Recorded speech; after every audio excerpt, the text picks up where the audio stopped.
the PS5. I finally got one. And why the hell did it take me this long to even get one in the first place? Well, I really didn't think it was worth it. Now, of course some of you are thinking, of course it's worth it. It was on day one. Well, as I recall, at launch, they were hard to find and the reseller market was ridiculous. So you weren't buying it for $500. You were buying it probably like for $800 or $900. But most important of all, there wasn't really much to play at launch. Now you Xbox fanboys out there are probably saying, of course not, the Xbox is way better, blah, blah, blah, blah. Sorry, y'all don't count. I'm not a console fanboy. I essentially own every Nintendo console, I own every Xbox except for the Series X because I have a PC, so I have no need for one. And I literally owned every PlayStation before 5. So 5 would be a no-brainer, but I'm rarely an early adopter. I can afford one. I'm not just a collector. I'm also very irresponsible with my money. But I am frugal enough to hold out for this long.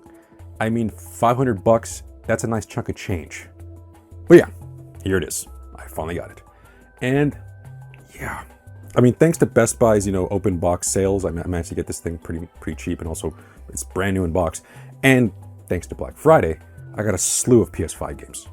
So let's ask the question, is the PS5 finally worth it? Well, let's see, shall we? First up, let's look at the console itself. And I gotta be honest, I do not like the design of the original fat PS5. It's way too damn big and it looks like the office internet router. If you like it, more power to you. But I was praying for a slim console. And you know what? To compare, here's the other members of the PlayStation Slim family. Some of these are impressively small compared to the original counterparts. Now back to the PS5 Slim. This is still pretty damn big. But I gotta admit, this is more my style. Now, I have read all over the internet that many people do not actually like the look of the Slim. I mean, people complain about that it, doesn't have any vents on top of the edges, or that the top panels are glossy instead of matte, which, I mean, it's not a handheld, so I don't expect it to be covered in fingerprints anyways. But, to me, this is exactly what I was looking for. I mean, I appreciate the smaller and somewhat sleeker look, but to be honest, that's not what sold me on it. What sold me is the way it's built. This is probably one of the most consumer-friendly consoles with its modular design. Not only is opening it up very easy to do, but you can replace your disk drive and even replace or clean your fan with ease. Let's face it, consoles get dirty on the inside, and being able to clean it without too much hassle is great. But yes, back to the disk drive. And, like I mentioned before, I like to collect old game consoles, and a dead or malfunctioning disk drive is a very real problem I've dealt with. I mean, in some cases, it was far easier just to get a whole brand new console than attempting to fix it. So, the fact that it's this easy to replace is a huge plus in my eyes, and it makes it feel more consumer-friendly in the long run. Now, the only caveat is that upon setup, the disk drive requires an internet handshake with Sony to register it. Apparently this is due to a DMCA law, but the internet pairing is only required once, not every boot up. So it's not that big of an issue, because thankfully, nowadays, the internet is far more available than before. So that's the look of the console, and yeah, I kind of love it. I mean, the whole modular design and, just how sleek it looks, at least compared to the fat PS5. I enjoy it. But that's such a minute detail. I mean, that's, in the grand scheme of things, that's just kind of whatever. I mean, it doesn't matter what it looks like on the outside. What matters is how it is on the inside. And in this case, is it truly next gen? I mean, are the graphics that much better than the PS4 Pro? Of course they are. But in my case, they had to be beyond impressive. I already own a PC capable of ray tracing, and this was a huge reason why I held off for so long. So it has to at least compete with that. Now, if you out there have something like an RTX 4090 card, no duh, this is not going to hold a candle to that. I mean, this console is only $500. Be realistic. But compared to a cheaper yet still decent setup like mine, an RTX 2060, this is pretty damn good.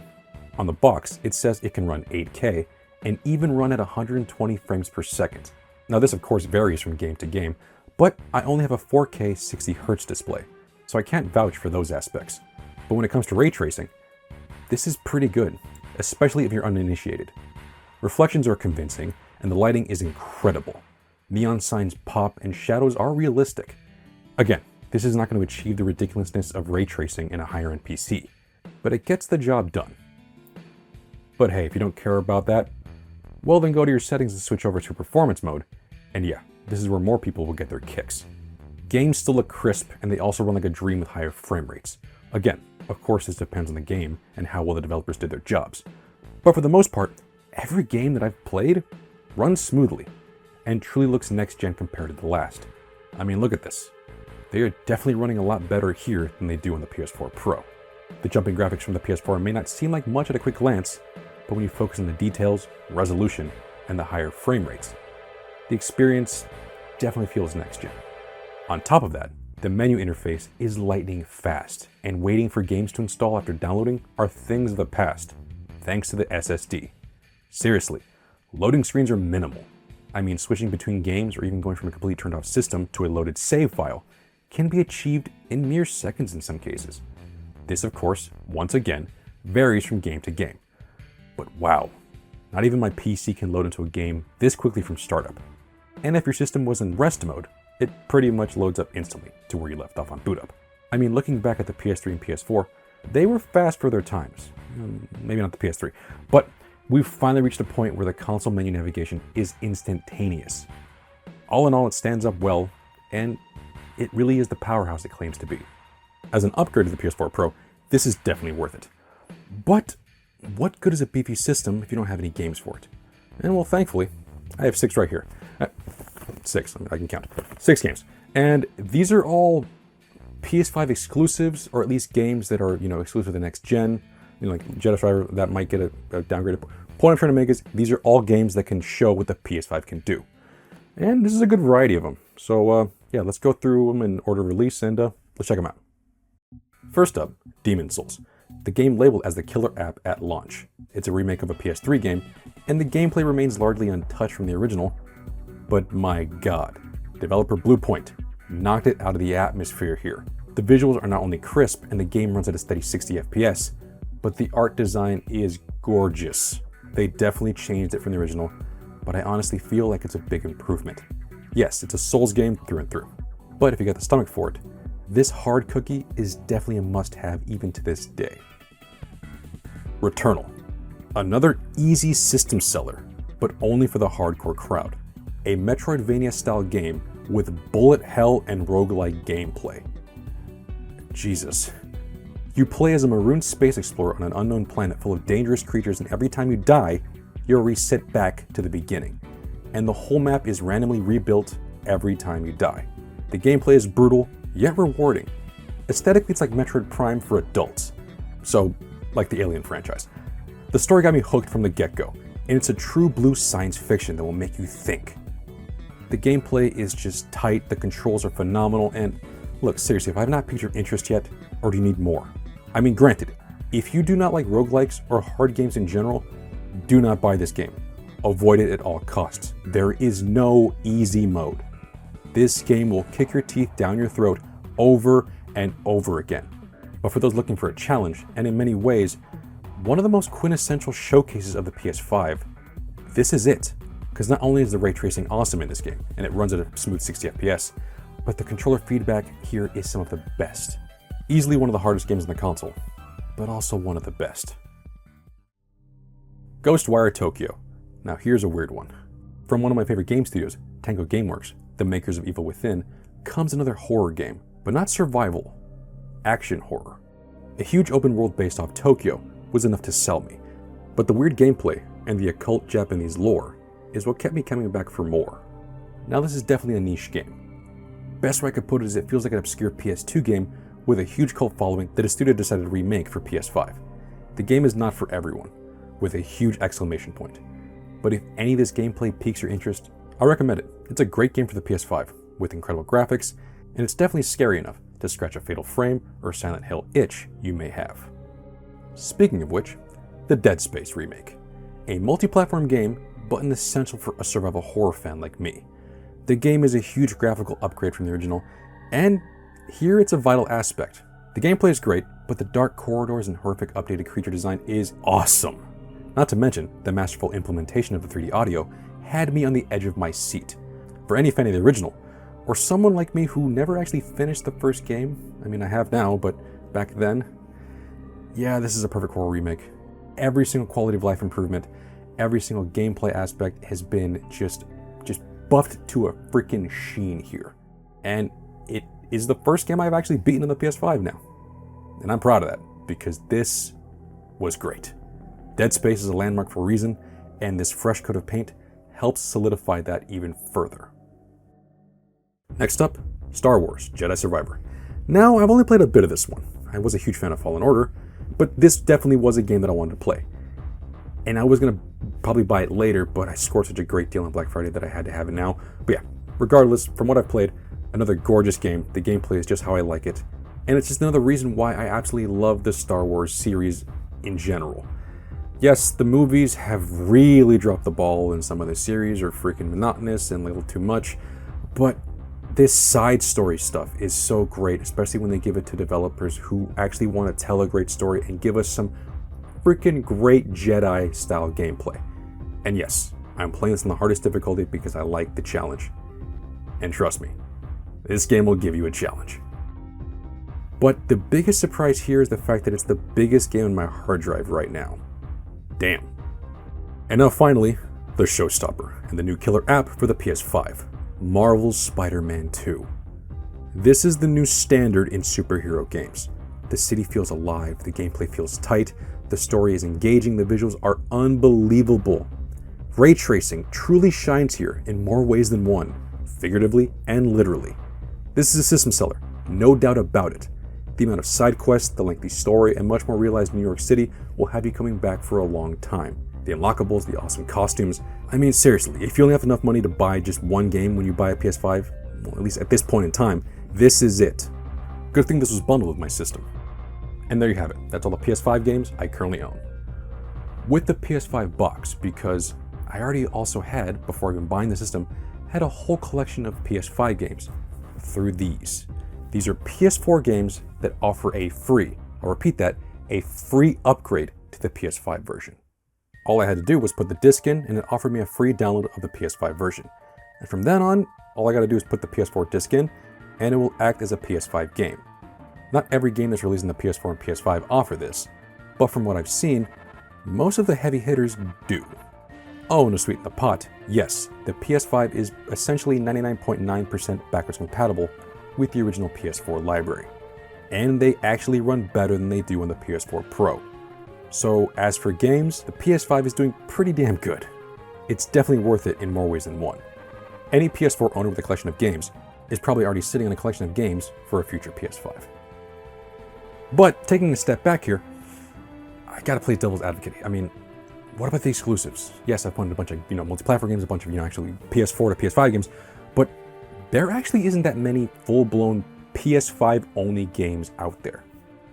So, does it really matter? After 3 years, yeah, there are some quality exclusives, but it does seem pretty light on quantity, at least compared to the likes of the Switch, and just the Switch. But furthermore, PlayStation is finally releasing some of their first-party titles on PC, so I can play them on there if I really wanted to. Granted, it would take a long time for them to actually port it over, but it's still a viable option. So if you're still on the fence of whether this thing's worth it or not, I mean, I get it. I was on that fence too for the longest time. But what is the final nail in the coffin? What is the freaking reason that made me go, holy crap, this is 100% worth it. I'm so glad I bought this. Yes, this is a great purchase. Well, it's this, the Dualsense controller. Even since launch, the biggest plus to the PS5 was the Dualsense. And to this day, not much has changed. It's an evolution of the traditional DualShock of yesteryear. This controller truly feels next-gen, more than any other controller out now. The original DualShock's claim to fame was not just from its dual analog sticks, but its impressive rumble feedback. So how does the DualSense revolutionize this aspect? Well, the controller has voice coil actuators inside that use magnets to, I don't know any of this technical mumbo jumbo, so no. All I know is rumble feel really good. The vibration is immersive and mimics the feeling of what happens on screen. It's hard to explain without getting your hands on it, but for example, in the technical showcase that comes pre-installed in every PS5, Astro's Playroom, if your little robot is walking on sand, the controller feels like it's moving on sand, like little maracas are like shaking. It does like the perfect vibrations where it actually feels like you're getting the sensation of sand. And if your character begins to swim, it feels like liquid is sloshing around inside your controller. I honestly feel like the Switch's HD rumble was going to be like this, but it doesn't even come close. Not since the N64 have I been blown away by a controller's rumble feature. But we ain't done yet. The DualSense also comes with force feedback triggers, And once again, this is game changing.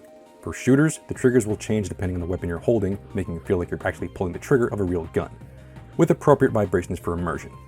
And in other cases, it can even add to the difficulty of doing something in-game. For example, in Spider-Man 2, in some areas you use the triggers to carefully short-circuit a security system by trying to hold the triggers down in the perfect spot. This doesn't sound difficult, but the more you push down, the triggers actively push against your fingers, and the DualSense begins to vibrate even harder, making the whole thing far more difficult than it should.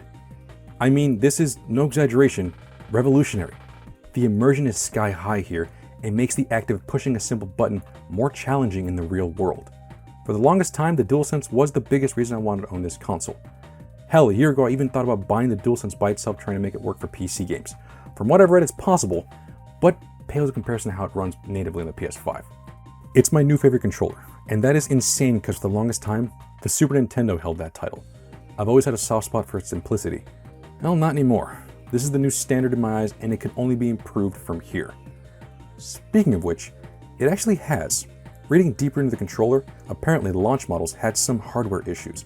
The inner materials were actually not as sturdy as they should have been, and it led to inner components failing, like the triggers and thumbsticks. Thankfully, Sony has gone back and redesigned them with better materials so that they last longer. If you have a DualSense, check the FCC ID on the back. If it ends with a 1, you have the inferior model. If it ends with a 1A, you have the updated controller. All in all, this controller and its features aren't gimmicks. In my eyes, this is the proper step forward. So there you have it. I'm definitely sold on this mammoth of a console. I mean, the sleeker modular design's great, I love the graphics, I love the games, and above all else, the foundation of all of this, the controller is easily worth the price of admission. This is great, and I'm so happy I finally got it. So if you want one, get one. Now's the time to finally make the jump forward. If you're hesitant still, try to get your hands on the controller at a demo kiosk. That'll set you straight. But most important of all, if you find one on discount, definitely don't hesitate. This console is definitely worth it. The controller alone will now force me to buy every multi-platform game on PS5. Yeah, it's that good.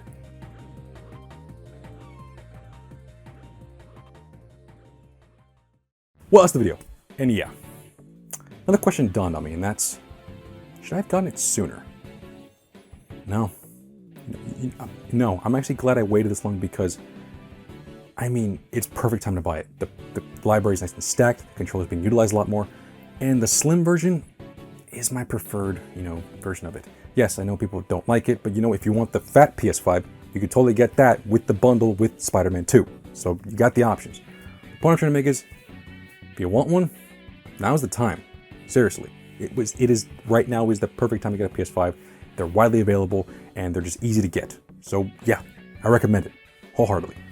And now for the future, I'm not getting the PS Portal. I just see no reason to buy it. And the PSVR 2, I want it. I will get one, just not yet. It's still very expensive and there's not that many games to sell me on it. I have PC VR. I really want to get my hands on those haptic feedback trigger, controllers, but there's nothing. At least nothing that's going to get me to spend that much money on it currently. So, whatever. Eventually, just not yet.